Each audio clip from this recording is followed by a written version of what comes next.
Hello and welcome to South Asia Chat, brought to you by the Institute of South Asian Studies at the National University of Singapore. I'm your host, Ronojoy Sen, Senior Research Fellow at the Institute. On March 10th, the results to elections in 5 Indian states were announced. Much of the attention was naturally focused on Uttar Pradesh, or UP, the largest and most populous state in India, which sends 80 members to Indian Parliament, and where the Bharatiya Janata Party, or the BJP, was the incumbent. The BJP stormed back to power, although it saw a decline in seats from 312 in 2017 to 255 out of 403 seats in 2022. The election was largely a bipolar contest between the BJP and the Samajwadi Party, or the SP, with the latter on its own winning 111 seats and fairly dramatically increasing its vote share by nearly 10 percentage points to 32% of the vote share. However, that was not enough to bring the SP and its allies anywhere close to the majority mark. To discuss the election results and its implications, we have with us Dr. Neelanjan Sircar for what is the first of 2 podcasts with different experts on the recently held assembly elections. Neelanjan is a senior visiting fellow at CPR, or the Center for Policy Research in Delhi. His research interests include Indian political economy and comparative political behaviour. Neelanjan's recent work has focused on state-level elections in India through both data work and ethnographic methods. He also works on projects characterizing the social connections between citizens in India and the local brokers and leaders, as well as how these local brokers and leaders, both rural and urban, make decisions. Neelanjan is also a non-resident fellow at the Center for the Advanced Study of India at the University of Pennsylvania. He received a bachelor's degree in applied mathematics and economics from UC Berkeley and a PhD in political science from Columbia University. Neelanjan was also in UP during the election campaign and traveled extensively. So we hope to glean both theoretical as well as on-the-ground insights from him. Thank you, Neelanjan, for joining us today. Thank you for having me. Right. So, one of the narratives in explaining the Uttar Pradesh verdict is that it represented a fundamental shift in Indian politics. And you too have written about how there was a perceptible shift in electoral behavior, which could be attributed to welfare delivery. Indeed, welfare services has been identified as one of the main reasons for the BJP's victory. Your thoughts on that? So before we begin getting into the details of this, I want to first start by describing an empirical phenomenon that we're seeing in the data, and then explain how it connects to this question, because it'll structure much of our discussion. Right. So we can define urban and rural areas in UP in many ways. One definition that I have used is that if the landmass in an assembly constituency is less than 40% rural, then I'll consider it urban or urban-ish.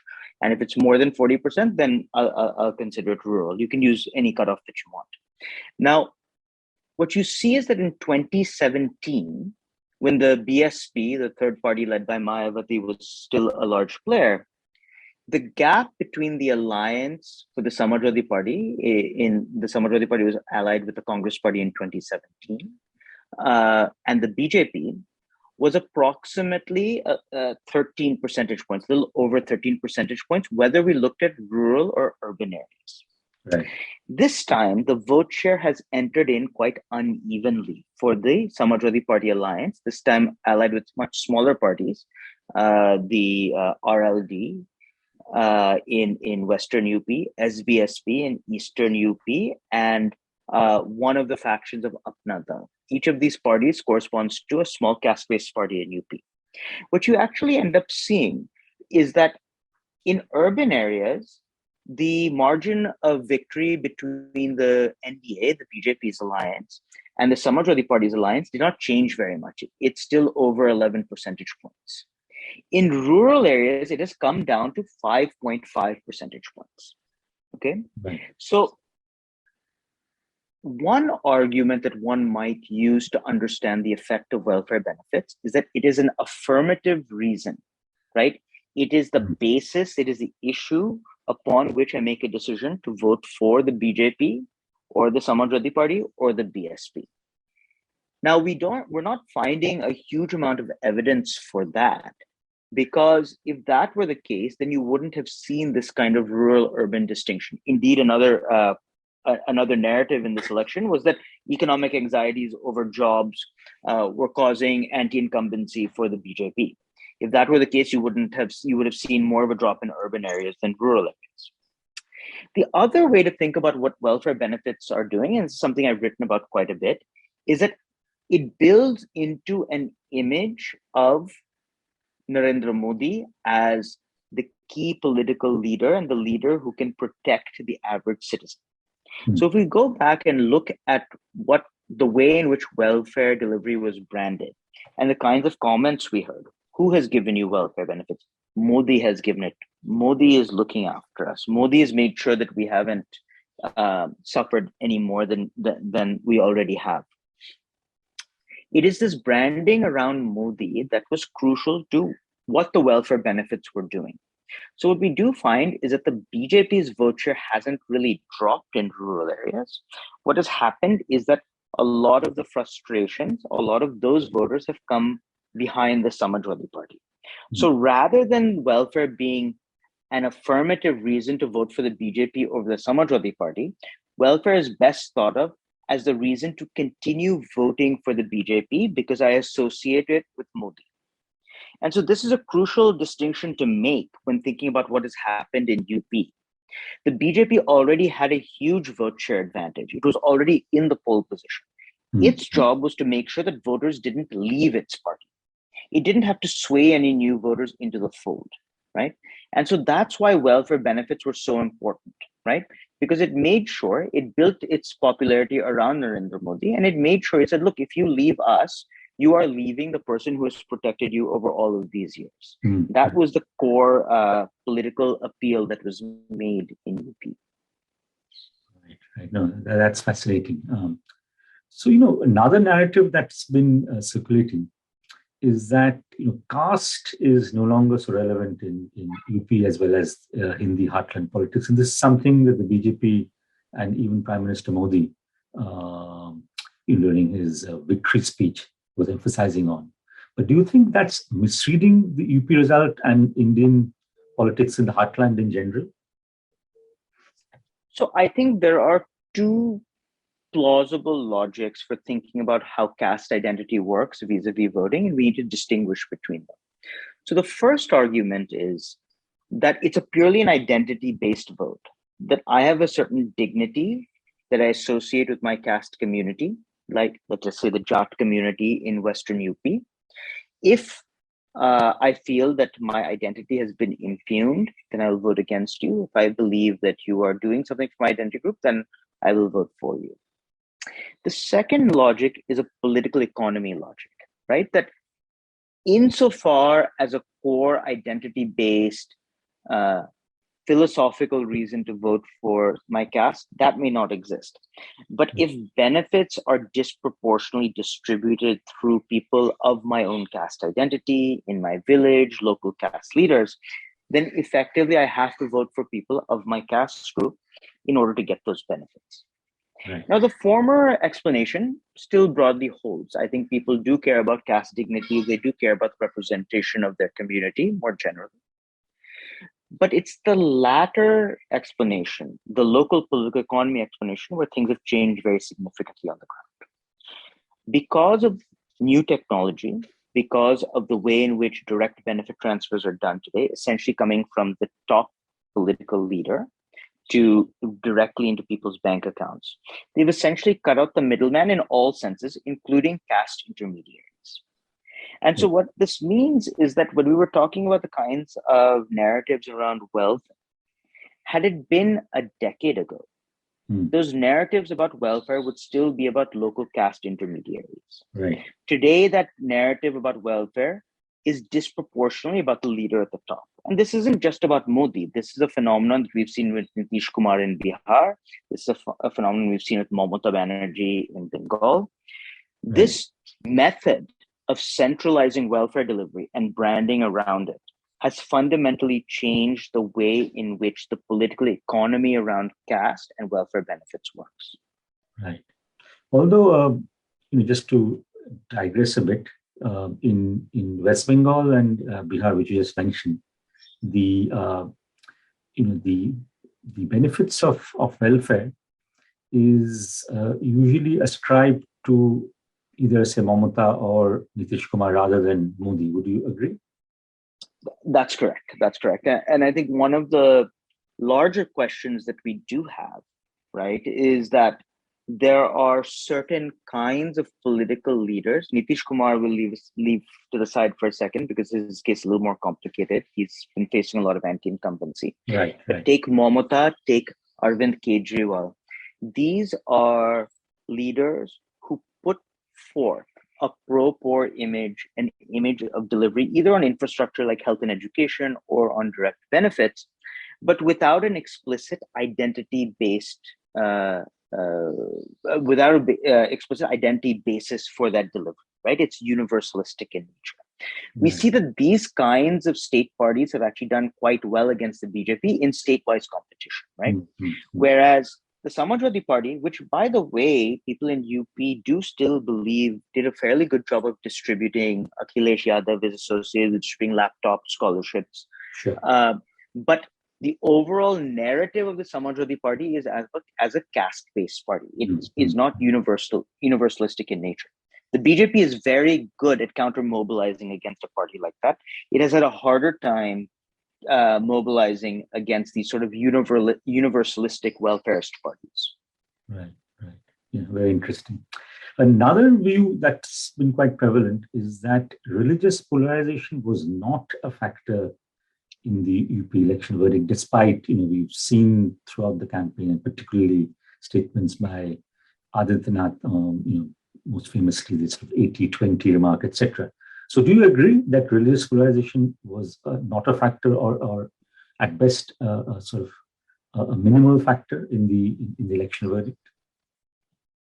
See, the way that I think about this is that we have understood communalism, Hindu-Muslim polarization, as a larger social phenomenon in India for quite some time. And we understand at certain times it finds its way into the political arena, often for electoral purposes, for gaining vote for the BJP, but it can be for a number of reasons. Right. So the question that we should be asking in terms of whether it is determinative of the vote is not whether we have seen an increase in Hindu-Muslim polarization on the ground more generally, in which I would say very clearly we have. I've been traveling to UP over the last decade. It's very noticeable what Yogi Adityanath's government has done vis-a-vis the Muslim community. The question that we should be asking, if it is determinative of the vote, is in areas in which we are seeing large numbers of Hindus and Muslims, are we seeing a discernible shift towards either the BJP or against the BJP?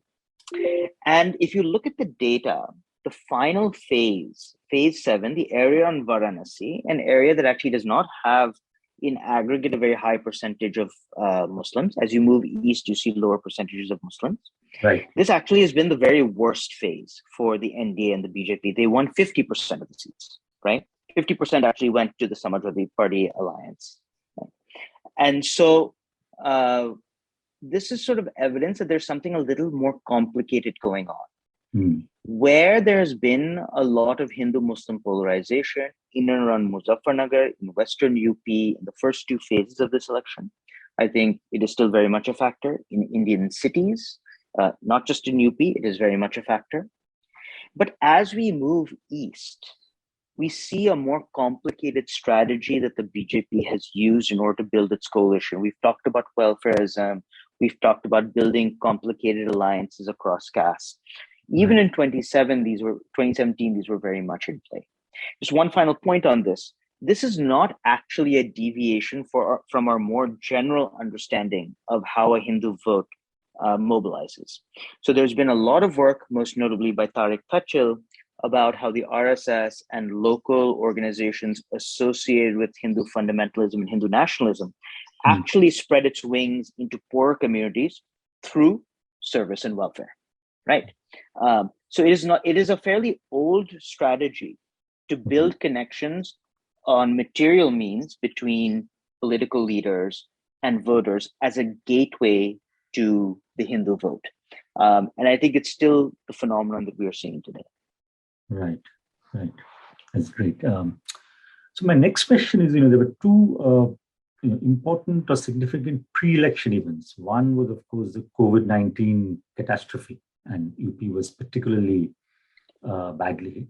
And then there was a farmers' agitation, which much of it was, of course, was centered in Punjab, but also in Western UP. Both these events did not seem to have had that much of an impact on the UP verdict. While the farmers' agitation, of course, did impact the electoral outcome in parts of Western UP, the COVID nightmare seemed to have been forgotten. So why do you think this was so? So what I would say is that neither the farmers' protest nor the COVID emergency in India seem to have a direct electoral impact in UP. That is correct, with the exception of a small area in Western UP where you do see that the RLD, Samadwadi Party Alliance, exactly the place that was sending the most farmers to the farmers' protest, there the SP RLD Alliance has actually done very well. However, what I would say is that the larger economic distress that was A, caused by the COVID crisis, and B, brought to the fore by the farmers' protest, became influential in shaping the narratives of the campaigns and also the sets of strategies the parties used. So the fact that the BJP had to rely so heavily on advertising and campaigning around welfareism and ration was a direct response to the larger economic anxieties in society. So I think irrespective of the election outcome, the one thing that every single one of us who traveled in the field saw is an extraordinary level of economic anxiety and anger around those economic anxieties. And all parties were trying to either make promises or mitigate in various ways. So in that way, the larger economic malaise in India and the frustrations that have percolated down to society, that are partially caused by the COVID crisis and what the farmers' protest was bringing to the fore, I think those were important. But yes, it is true that the direct impact was very minimal. Right. So do you think that, with regard to COVID, do you think that, both the state government as well as at the central level, the BJP was able to deflect the blame on what happened on the ground, the complete collapse of the state and health machinery? It was somehow able to deflect the blame from them onto maybe sort of, I don't know what, larger forces of nature, something that, everyone across the world suffered from. Do you think there was a sense of that when you talk to people on the ground? I think so. I think that it's a function of two things. The inability of opposition parties to very carefully mobilize around it. Part of the challenge here is that two of the strongest opposition voices in Arvind Kejriwal and Mamata Banerjee also had to deal with COVID crises of their own in their states. And so the political attribution of state versus center becomes complicated in those cases, right? But the second thing is that without a sustained political mobilization around COVID, unlike what we saw with the farmers, it was very hard for it to ever emerge as a core political issue in the electorate, right?